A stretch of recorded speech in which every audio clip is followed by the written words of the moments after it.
Surrounded by the east-west Santa Ynez mountain range and the Pacific Ocean, these canyons and streams were home to the Chumash people for hundreds of years.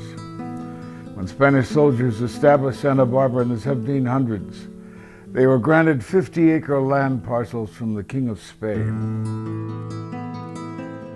Spanish Town, home to Californio settlers, would later become Montecito. In the late 1800s, Montecito attracted industry millionaires from the East and Midwest.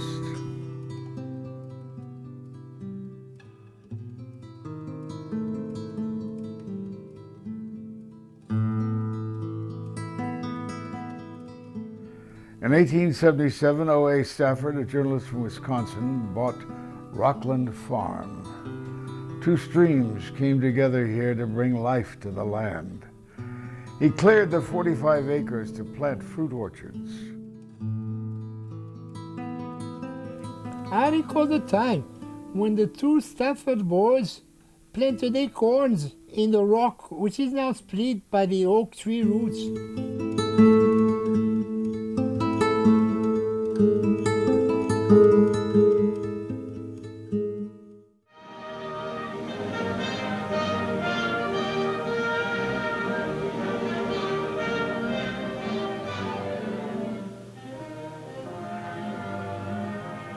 The questions of the mental and physical condition of Stanley F. McCormick and the right of Dr. Edward R. Kempf of New York and Washington to draw fees totaling $300,000 for attending the Chicago Man will come up before Superior Judge DEHY here on Tuesday in an action started by Mrs. Katharine Dexter McCormick.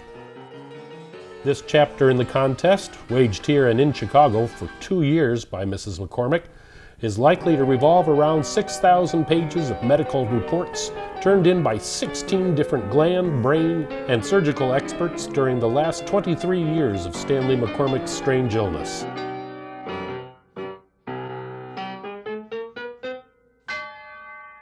Mrs. McCormick contends that orders known to Dr. Kempf and given either by him or by others have barred her from the estate, from the sight of her husband, and from any opportunity to determine for herself whether he was improving or not. Superior Court Judge William D. DEHY adjourned open court and paid a visit to McCormick to observe his disputed mental status.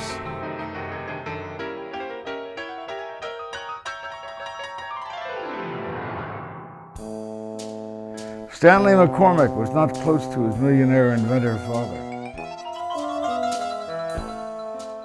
Cyrus McCormick invented the McCormick Reaper, which revolutionized harvesting and made him one of the wealthiest men in America. Cyrus was all business, antisocial, and had no time for friends and family. At 50, he married 23-year-old Nettie Fowler. Like Cyrus, she was strict and let nothing stand in her way. She worked by her husband's side to run the family company.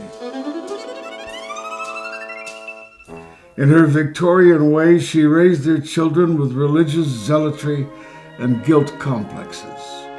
She micromanaged every detail of their dress.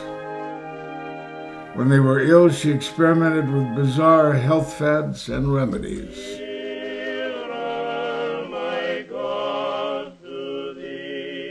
A tyrannical father, Cyrus nevertheless lavished his family by building the largest mansion in Chicago, where they had 13 servants.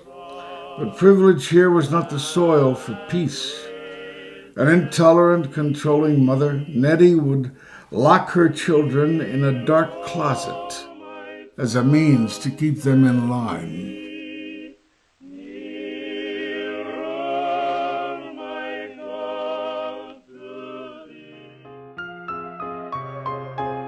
Stanley attended the Bournique's Dance Academy on 23rd Street near Prairie Avenue.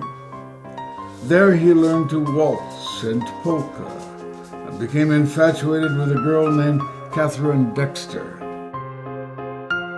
He asked his mother to arrange the meet, but Nettie rebuked him for his sinful interest in girls.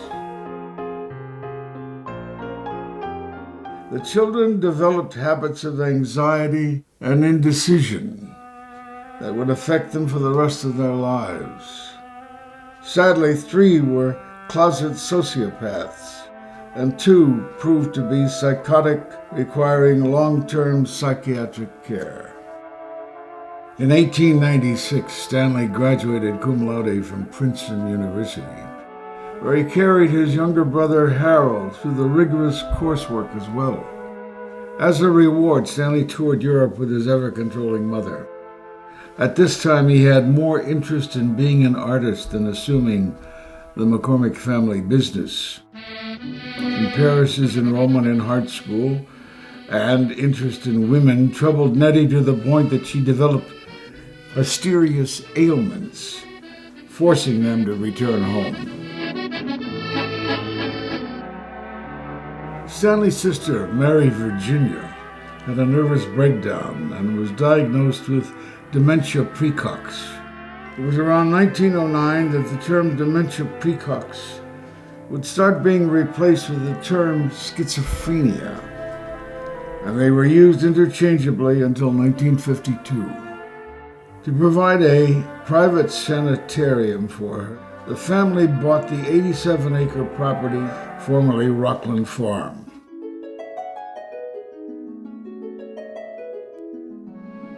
Stanley, still not so motivated to participate in the family business, was sent with Nettie often to Montecito to supervise construction of this place of healing for his sister. Contracts were let for the new residence to be constructed by Mrs. Cyrus McCormick in Montecito. The total cost of the building will be over $36,000, which does not cover the many thousands of dollars being spent on the grounds and on other buildings. The house will be quite elaborate, being a stone with tile roof and 2 stories.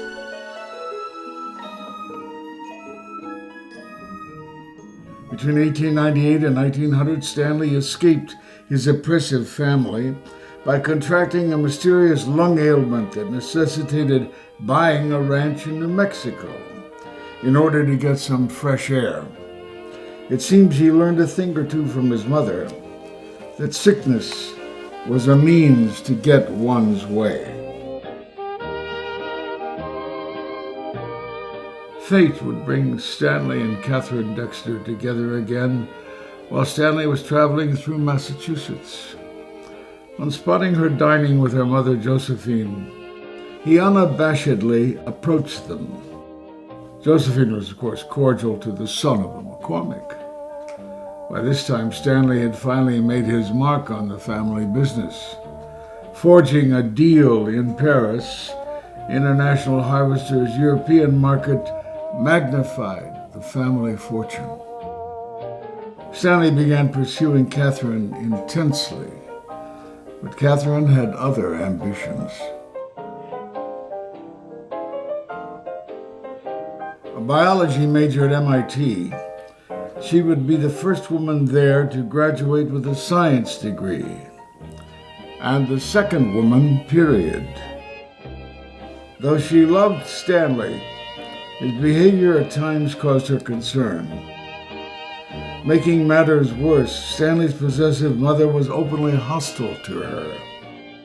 She ascribed Stanley's strange behavior to Nettie's excessive control. I'm lonesome and blue. Eventually, Katharine put her worries aside.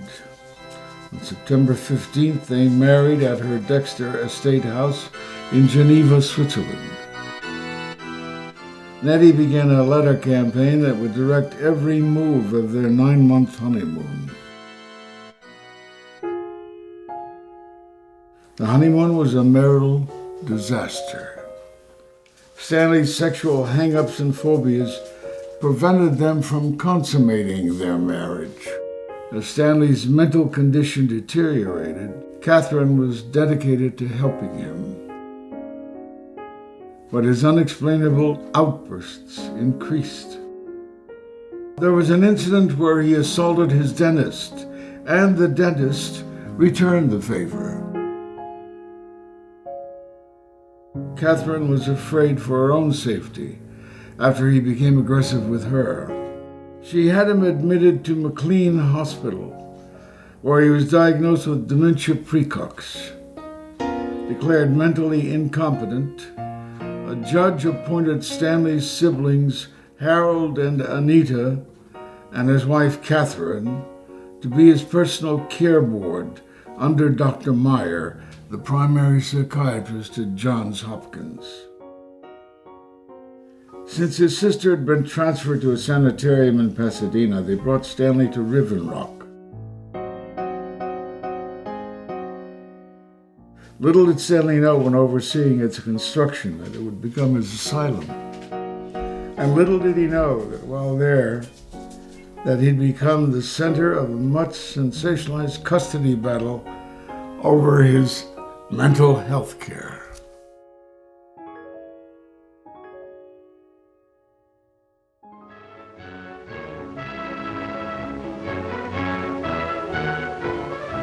Miracle of miracles.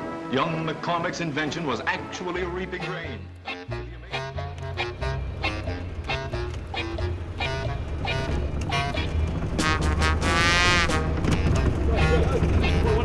Gentlemen, please, I haven't even met Mr. McCormick yet. I'll talk to you when I come out. Thank you, gentlemen.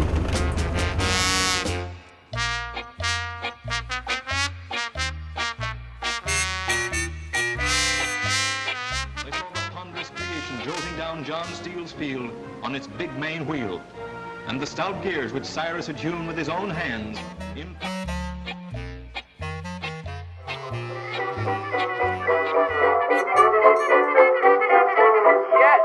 We have no bananas. We have no bananas today. Under Dr. Meyer, Dr. Hamilton would build the first laboratory for the study of ape behavior at Riven Rock. Hamilton conducted experiments comparing humans, primates, and other animals.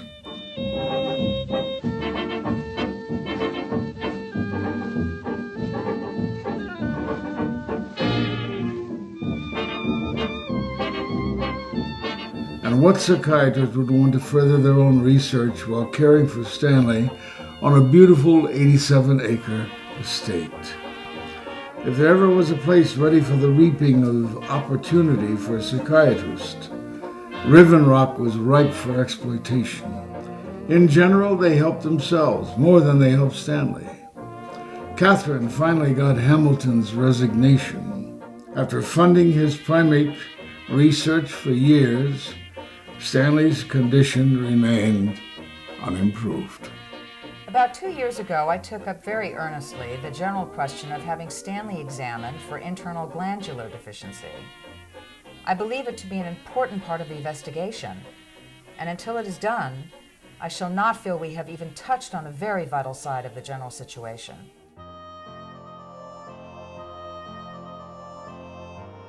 Backed by Dr. Meyer and the McCormicks, all the physicians over the years ignored Katharine's wishes. Appointing new care sparked family feuds.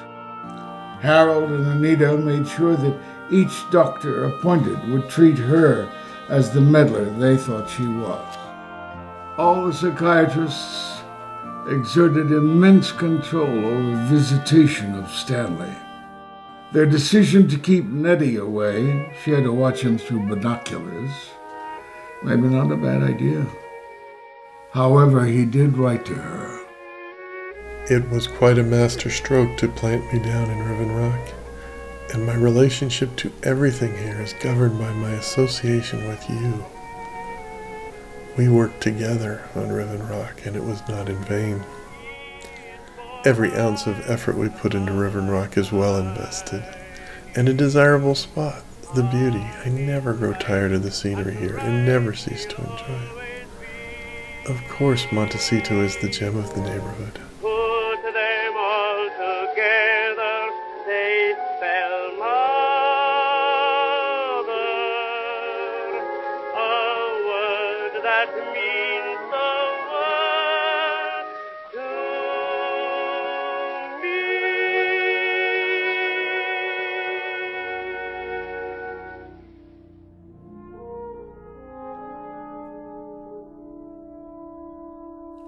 Stanley took pleasure in improving the property. He had a water system installed. The tower had a filtration system to provide potable water, and a 1-million-gallon reservoir was built to carry the property during dry years. At times, there would be over 50 people working at Riven Rock, landscaping and building the surrounding stone walls.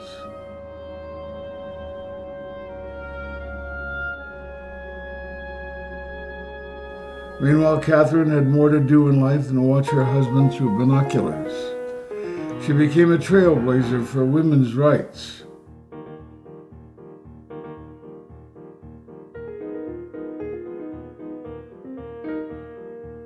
But she wrote often to Stanley. During World War I, she wrote, I've been made chair of a committee to help the war effort, to advise how the assistance of the women of America may be made available in the prosecution of the war. I know it will mean a great deal of effort on my part, but I'll have plenty of help from my NASA colleagues.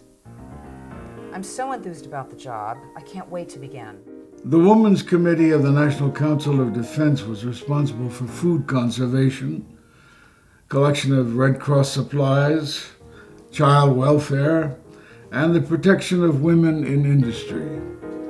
She had little time to squabble with the petty McCormicks out west. I was sore as a boil that Katharine should be handing him a postal card showing these 2 houses just at this time, stirring up old thoughts, stirring up situations, and continuing her troublemaking. Katharine was angered to learn later that her letters were censored.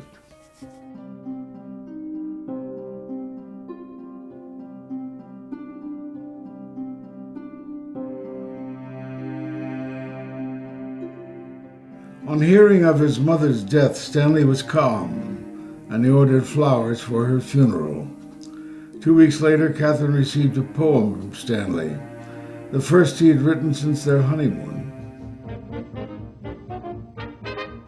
I'm going on, I know not where. I'm going on, where there was care. How good a job, well done to dare. I'm going on, rest well assured, I know not what moment will be, where fears around are crystallized. Katharine was happy that perhaps Stanley was opening up to her. But when she was unable to come out to California for Christmas, she received an angry telegram. Dear Mrs. McCormick, I divorce you. Yours truly, Stanley R. McCormick. The 19th Amendment becoming a reality, Katharine needed a new cause. In 1922, she became director of the American Birth Control League. She traveled throughout Europe organizing. She smuggled contraceptives to the U.S. for Margaret Sanger's clinical research. Diaphragms were sewn into the lining of her extensive wardrobe. Given Stanley's inability to give her an heir, this is somewhat ironic. Katharine, like her mother Josephine, was an advocate of prudent sex. Her interest in the contraceptive pill was to give women a say in their family size and give women freedom over their biology. This was a mission for her. This brings us back to her mission to find a biological remedy for Stanley. I'm looking at the world. Katharine came to Riven Rock on hearing of the Santa Barbara quake. Looking at the world and everything that passes. See the rosy hues from home. Wine to wine. Stanley's home had to be demolished. Meadow House, which housed the physician until then, was remodeled and enlarged for Stanley. As construction proceeded, Stanley camped out, as he called it. The rose-colored glasses and everything is rosy now.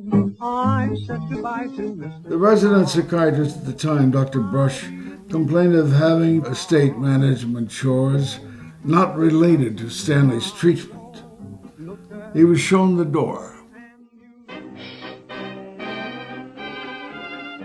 Dr. Kemp removed the bars from the windows and let Stanley run around until he was exhausted. He responded well to more independence. He resumed sketching and conversed more freely with Kemp. And Kemp seemed the first doctor willing to integrate Katharine as part of his therapy, which gave her hope. In spite of Dr. Meyer's assertion that Katharine causes Stanley to collapse into a state of very disturbing emotional turmoil, Kemp arranged for Katharine and Stanley to meet again. It had been 20 years since they had seen each other. Both were extremely nervous. This is Katharine!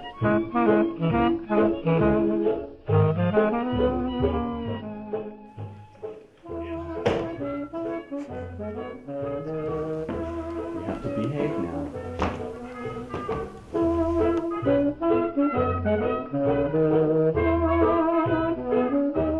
Over the next few months, their meetings improved. Stanley spoke of his drawings and the books he was reading. He became comfortable enough to even give her a goodbye kiss on the cheek. But Kemp reneged on his promise to Katharine when she agreed to hire him, that he would also investigate the possible chemical causes of Stanley's troubles. Kemp wrote Dr. Meyer, The endocrine studies of Stanley would be made more to relieve Mrs. McCormick than Stanley. A sentimental cry. He admonished Katharine, Do not discuss endocrine therapy, as these things confuse him and interfere with the analysis. The conflict escalated. I had thought I was hiring a good servant. I was, in actuality, acquiring a bad master. Your contract will not be renewed. Behind her back, Stanley's siblings extended the contract. No agreement in hand, Dr. Kemp rejected endocrine treatment and barred Katharine from visiting Riven Rock. Due to the difficulties Stanley experienced in trying to establish his potency and your inability to help him become potent, you're incompatible. I prescribed divorce. Outraged, Katharine petitioned the court for sole guardianship. She contended that Kemp's treatment had harmed Stanley, that Kemp had rejected alternative approaches and was trying to alienate Stanley from her. Of course, the family disagreed. Testimonies clashed. He still stammers. At times just as much. Mentally, there hasn't been much change. He was like a different man. He recollected a speech of Bishop Potter and recalled boat sailing races we had as young men 26 years prior. Stanley's madness was due in large measure to the Dowager Mrs. McCormick herself. She ruled with an iron hand and could not bear to be separated from her youngest son. The patient showed such improvement under psychoanalysis that the treatment should be continued.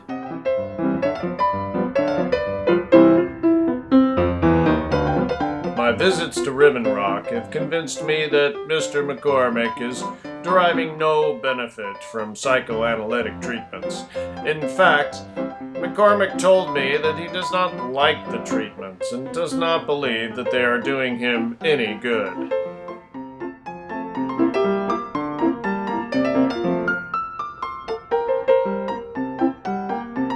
The various pauper coming to the research service of this hospital is infinitely better studied, more intensively investigated, and in short, greatly better cared for than is Stanley McCormick.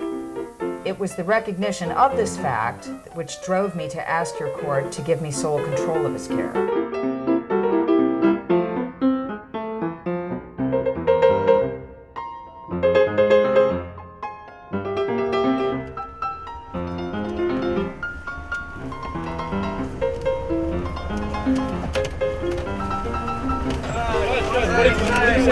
I had a wonderful conversation, talked football, we talked movies, and I have to get back to my office. Thank you, gentlemen.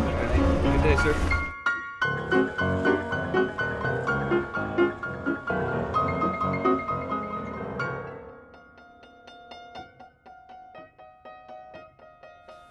Judge DEHY ruled to dismiss Kempf. The papers hailed the decision against Freudian analysis. However, DEHY also denied Katharine full custody. He chided the family for indecision and bickering.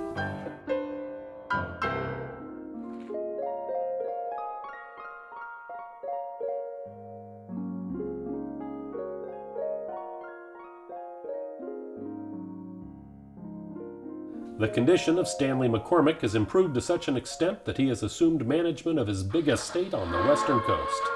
According to probate judge Henry Horner, the conservators said Mr. McCormick was in constant consultation with workmen and architects constructing a new wing to his home, and that he was handling even the smallest details of the management of his property.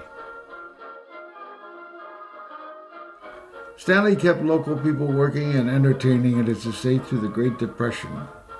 Stonemasons, musicians, servants, cooks, gardeners. Dr. Russell, who took care of Stanley for the final 15 years of his life, was more liberal with allowing Stanley visitors.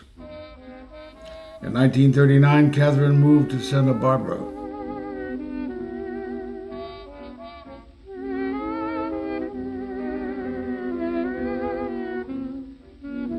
On January 19th, 1947, Stanley died of pneumonia.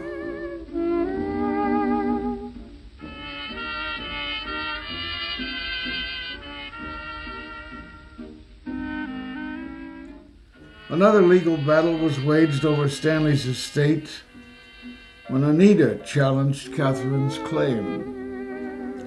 But a document surfaced from Stanley's old financial records that would settle the matter.